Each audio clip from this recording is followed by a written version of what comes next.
Alegria estar aqui com os irmãos na igreja, tendo o privilégio, a oportunidade de compartilhar a palavra do Senhor. Eu quero ler nesta manhã um texto bem conhecido, texto de Atos, capítulo de número 20, e eu vou me ater aos versículos 17 até o versículo de número 27. Nós vamos meditar nessa manhã em Atos, capítulo 20, verso 17 ao verso 27. Atos, capítulo de número 20, 17 a 27, é uma passagem bastante conhecida no livro de Atos, momento em que Paulo se encontra com os presbíteros da igreja de Éfeso, ali na cidade de Mileto. Diz assim o texto, estou lendo na Almeida Revista Atualizada. De Mileto mandou a Éfeso chamar os presbíteros da igreja. E quando se encontraram com ele, disse-lhes: vós bem sabeis como foi que me conduzi entre vós em todo o tempo, desde o primeiro dia em que entrei na Ásia, servindo ao Senhor, com toda a humildade, lágrimas e provações que pelas ciladas dos judeus me sobrevieram. Jamais deixando de vos anunciar coisa alguma proveitosa e de vô-la ensinar publicamente e também de casa em casa, testificando tanto a judeus como a gregos o arrependimento para com Deus e a fé em nosso Senhor Jesus Cristo. E agora, constrangido em meu espírito, vou para Jerusalém, não sabendo o que ali me acontecerá, senão que o Espírito Santo de cidade em cidade me assegura que me esperam cadeias e tribulações. Porém, em nada considero a vida preciosa para mim mesmo, contanto que complete a minha carreira e o ministério que recebi do Senhor Jesus para testemunhar o evangelho da graça de Deus. Agora, eu sei que todos vós, em cujo meio passei pregando o reino, não vereis mais o meu rosto.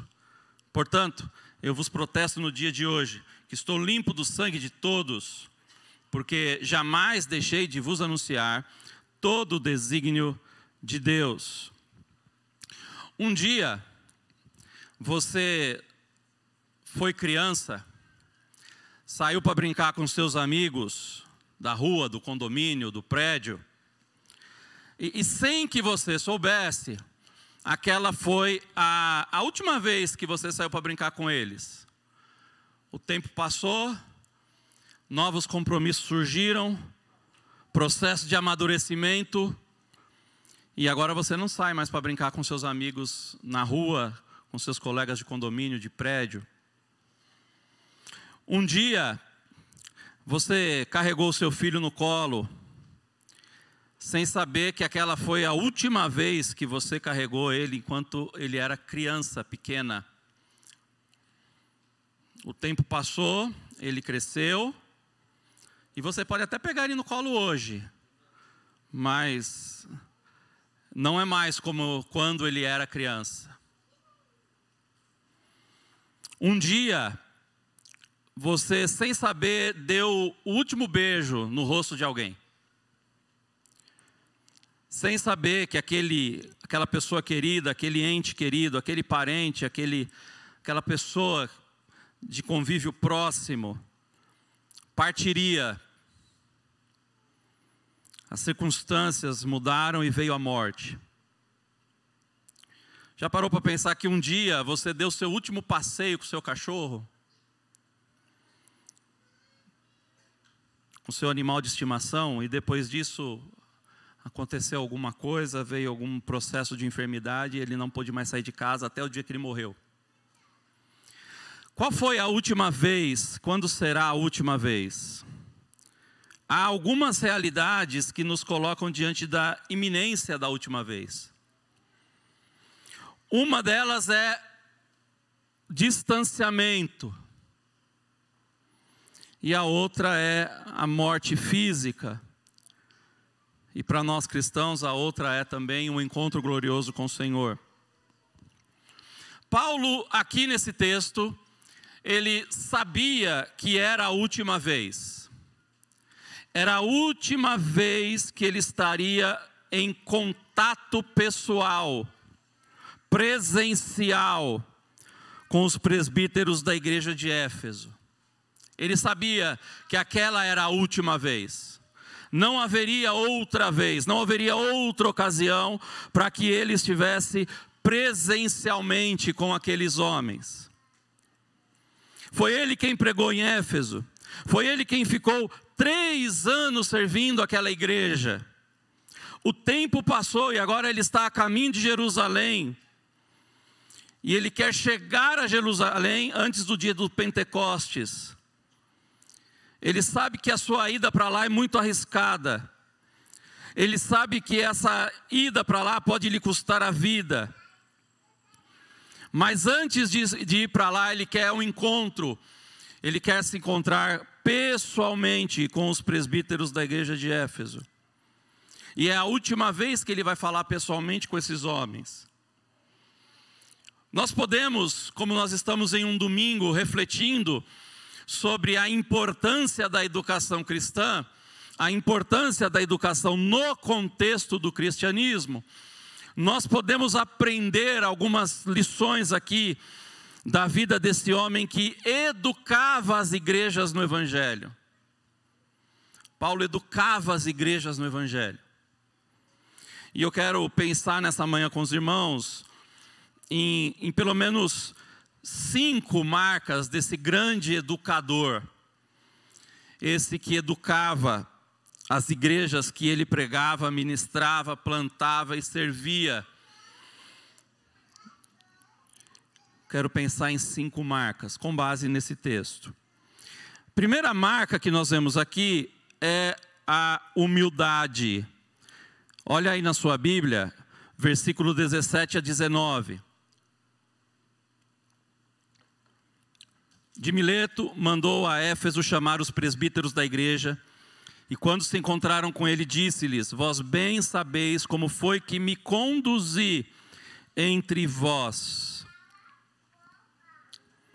Em todo o tempo, desde o primeiro dia em que entrei na Ásia, servindo ao Senhor, com toda a humildade, lágrimas e provações pelas ciladas dos judeus me sobrevieram. Ele amava a igreja, ele sabia o valor da obra de Cristo sobre a vida daquelas pessoas. Ele sabia que a qualidade da saúde da igreja não dependia só dele, Paulo, mas dependia também da atitude daqueles presbíteros. O ministério de Paulo não era sobre a importância dele, mas era sobretudo sobre a pregação do Cristo crucificado e ressurreto, e a expansão do evangelho e a edificação da igreja. Ele serviu ao Senhor ali na Ásia. De que maneira? Com pressões, sofrimentos. E ele foi cuidadoso com aqueles irmãos. Meus queridos, Paulo, ele chama esses homens, esses líderes da igreja. É a última vez que ele vê esses homens face a face. E ele sabe que esses homens podem continuar o processo de educação da igreja nos valores e nos princípios do Evangelho de Jesus. Paulo chama esses homens, e isso é um claro sinal de que Paulo não se via como alguém insubstituível. Ele sabia que aqueles homens poderiam continuar cuidando daquela igreja. Nós precisamos viver dessa forma, com humildade, com um profundo senso de companheirismo em relação aos nossos irmãos que corroboram, contribuem, fomentam o crescimento da igreja no Evangelho de Cristo. O ministério de Paulo não era sobretudo sobre ele mesmo, mas era sobre a expansão do Evangelho, a pregação do Evangelho, a grandeza do Evangelho e a diferença que o Evangelho suficientemente faz na vida das pessoas. Primeira marca de uma pessoa que educa no Evangelho, que serve ao Evangelho, que corrobora com os valores do reino de Deus, do Evangelho de Cristo, é que essa pessoa ela serve humildemente. Paulo pode dizer aqui, sem a menor crise de consciência, que ele servia ao Senhor com toda humildade, verso 19. Segunda marca é que essa pessoa, ela demonstra um zelo, um cuidado, um apreço pela integridade doutrinária. Os versos 20 e 21 diz assim: jamais deixando de vos anunciar coisa alguma proveitosa, e de vô-la ensinar publicamente também de casa em casa, testificando tanto a judeus como a gregos o arrependimento para com Deus e a fé em nosso Senhor Jesus Cristo. Ele jamais tentou deixar o Evangelho mais palatável. Ele jamais tentou açucarar a mensagem do Evangelho. Ele jamais tentou diminuir as exigências do Evangelho. Porque ele demonstrava um zelo doutrinário muito grande. Esse zelo reverbera em um anúncio diligente, que era feito publicamente e de casa em casa. É um zelo que mostra a urgência do Evangelho quanto ao arrependimento e à fé em Cristo. É um zelo que se expressa numa mesma mensagem, tanto para judeus como para não judeus. Em 3 anos em Éfeso, ele não mudou o teor do seu sermão, da sua pregação. Ele não acomodou a mensagem. Então, a marca de uma pessoa que é, por assim dizer, um bom educador cristão, uma pessoa que educa as pessoas nos valores do Evangelho de Jesus. Primeira, ela serve com humildade. Segunda marca, ela demonstra um zelo quanto à integridade doutrinária. São 5 marcas. Quero falar agora da terceira marca. Essa pessoa, sem dúvida alguma, é uma pessoa que se mostra subserviente à direção, à condução do Espírito Santo de Deus, versículo 22 e 23. E agora, constrangido em meu espírito, vou para Jerusalém, não sabendo o que ali me acontecerá, senão que o Espírito Santo, de cidade em cidade, me assegura que me esperam cadeias e tribulações. Ele está sendo conduzido, impelido, movido, impulsionado pelo Espírito Santo de Deus para ir em direção a Jerusalém. Não a Jerusalém de outrora, quando, após o sermão de Pedro, houve muitas conversões, e que lá nasce uma igreja promissora. Mas a Jerusalém que, depois de testemunhar esta igreja tão promissora, testemunha também as lideranças religiosas judaicas, promovendo perseguição e o martírio de Estevão, e depois do próprio Herodes matar o já encarcerado Tiago. Jerusalém, para a qual Paulo estava a caminho, era um lugar hostil, inóspito ao Evangelho. E ele está dizendo que ele não sabe o que vai acontecer ali, senão que de cidade em cidade o Espírito Santo já assegura a ele que haverá perseguição, sofrimento, processos de aprisionamento, por causa da sua fidelidade ao Evangelho do Senhor Jesus. Mas ele é obediente, ele é submisso, ele tem uma postura de subserviência ao Espírito Santo de Deus. Ele está sendo conduzido pelo Espírito Santo e ele vai na direção de Jerusalém. E lá em Jerusalém os dias serão sombrios, serão difíceis. Porque se você continuar lendo o livro de Atos, você vai descobrir que lá em Jerusalém, judeus que vêm lá da Ásia, chegam a Jerusalém, eles promovem um tumulto e Paulo vai ser preso. Quarta e penúltima marca daquele que é um bom educador, aquele que ensina, aquele que educa no Evangelho. É a convicção quanto à sublimidade do Evangelho de Jesus. Verso 24. Porém, nada considero a minha vida preciosa para mim mesmo, contanto que complete a minha carreira e o ministério que recebi do Senhor Jesus, para testemunhar o Evangelho da graça de Deus. Eu me lembro quando eu cheguei ao Seminário Bíblico Palavra da Vida, em Atibaia, em 1999. Naquela época eu tinha cabelo e não tinha barriga. E a nossa turma tinha que escolher um versículo para a turma. E depois de vários textos ali, chegou-se a esse aqui. Atos 20 e 24. Porém, nada considero a minha vida preciosa para mim mesmo, contanto que complete a minha carreira e o ministério que recebi do Senhor Jesus, para testemunhar o Evangelho da graça de Deus. Ele tem uma convicção quanto à sublimidade do Evangelho. Todos nós recebemos um grande chamado, que é o chamado de viver o Evangelho nas nossas vidas.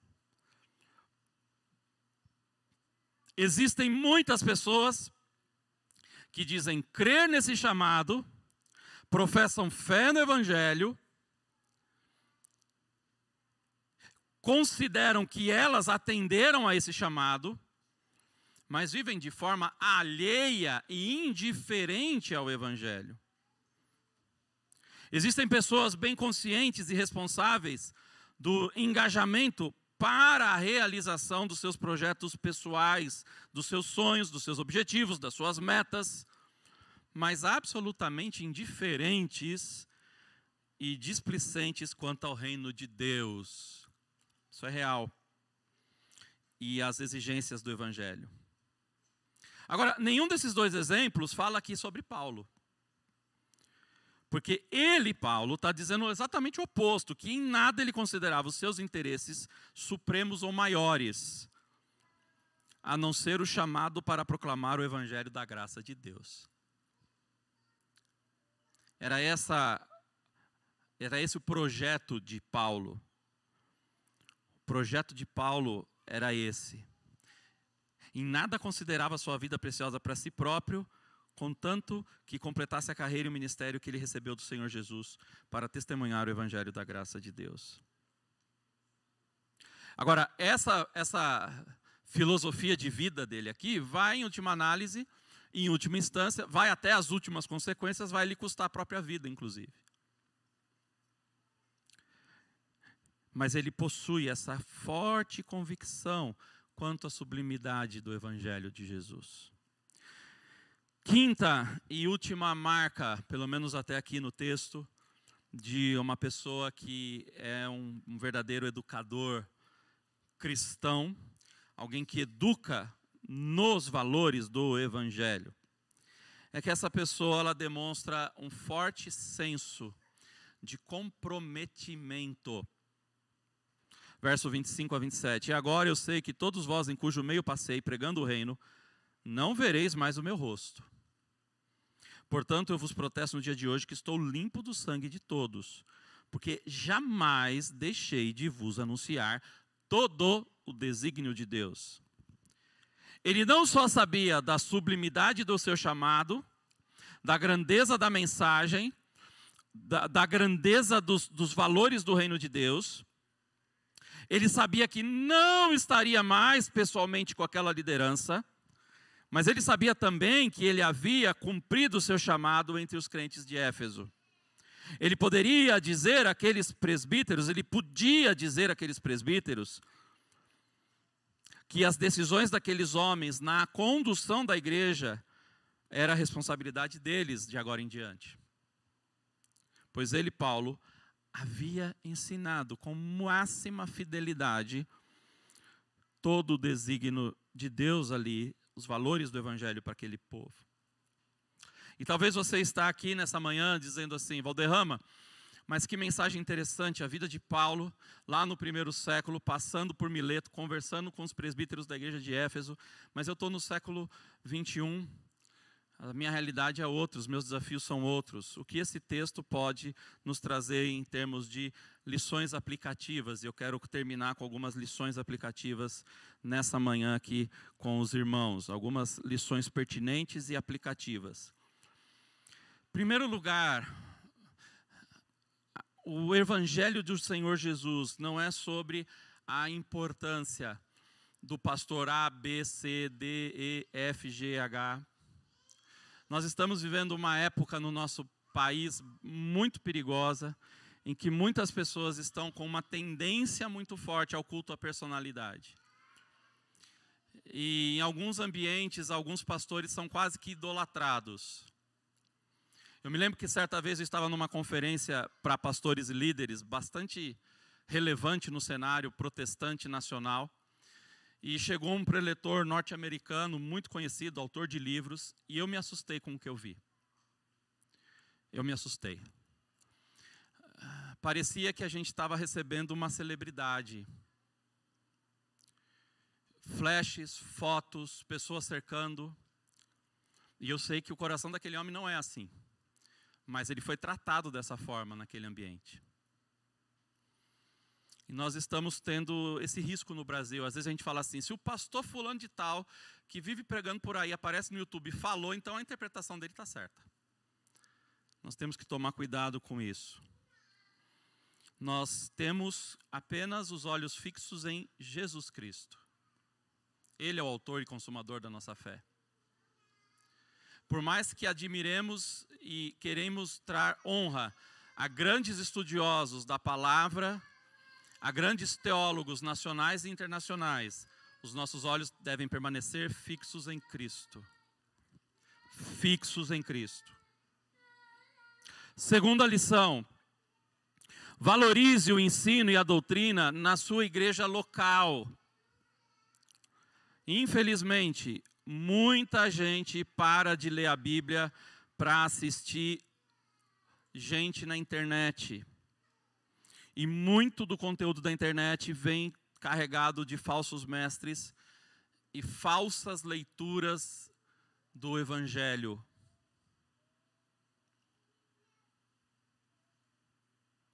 Terceiro, procure sempre manter uma postura de ensinabilidade. Muito cuidado com gente que estacionou. Eu já sei de tudo, eu não preciso de mais nada. Eu já cheguei num ponto na minha vida cristã que eu não preciso mais aprender. Muito cuidado com isso. Devemos cultivar uma postura ensinável e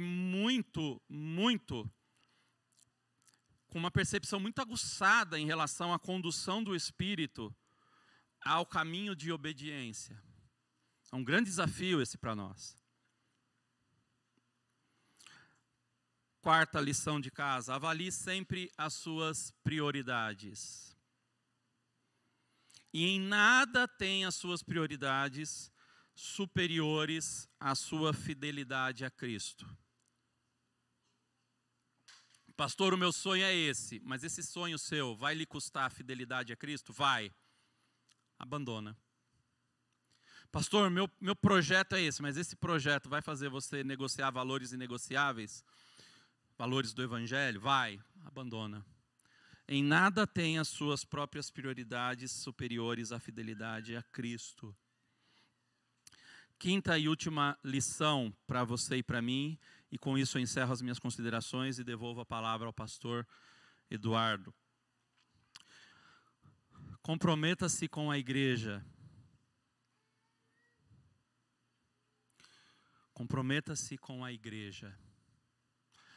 Eu fiquei muito contente quando eu estava ali sentado agora pela manhã e o líder do departamento de grupos pequenos foi chamando, e veio vindo gente, líder de grupo pequeno, e aquele montão de gente aqui na frente, eu fui olhando assim, falei, eu dei aula para isso aqui no CTM. Eu dei aula para aquele outro ali no CTM. E tem um que é presbítero aqui, que vai ter aula comigo no mestrado agora em março. Vai ter aula comigo no mestrado em março. Né? Hermenêutica, princípios da hermenêutica na teologia bíblica. Ah, vai ser bom demais. Isso mostra pessoas que continuam crescendo e que têm compromisso com a igreja do Senhor Jesus. Pessoas que não estão pensando em um aprimoramento no conhecimento teológico só para si mesmas. Eu quero fazer para mim, só para mim, pensando no meu próprio umbigo. Não. Pessoas que estão pensando em servir melhor a igreja do Senhor Jesus. Isso é muito bom. Isso é muito bom. Queridos, essas são algumas marcas daqueles que realmente vivenciam o educar no Evangelho. Inspirar, ensinar pessoas os valores do Evangelho. São pessoas que servem com humildade. São pessoas que demonstram zelo quanto à integridade doutrinária. São pessoas que seguem obedientes ao Espírito Santo. São pessoas, em quarto lugar, que têm uma convicção quanto à grandeza, à sublimidade do ministério. E são pessoas que demonstram comprometimento com o corpo de Jesus. Vamos ficar de pé e vamos orar. Em seguida eu quero passar a palavra ao pastor Eduardo. Pai, graças te damos. O Senhor é bom, sua misericórdia se renova a cada manhã. Grande é a sua fidelidade. Ó Deus, temos tantos desafios, porque o nosso coração ele é muitas vezes idólatra, enganoso, e nos tenta com tantas outras prioridades, e prioridades distantes dessas aqui que vimos nesse texto. Prioridades que nos assediam, que nos tentam, e que, por vezes, não são condizentes com essa postura, como foi de Paulo, por exemplo, esse homem que educava as igrejas nos valores do Evangelho. Queremos ter os nossos valores, as nossas prioridades, as nossas agendas transformadas pelo Senhor. E queremos viver, ó Deus, para a honra e glória do Teu nome. E em tudo aquilo que o Senhor nos vê distantes dessa realidade, que o Senhor reverta esse quadro e nos transforme. É a nossa oração, ó Deus, em nome do Senhor Jesus. Amém.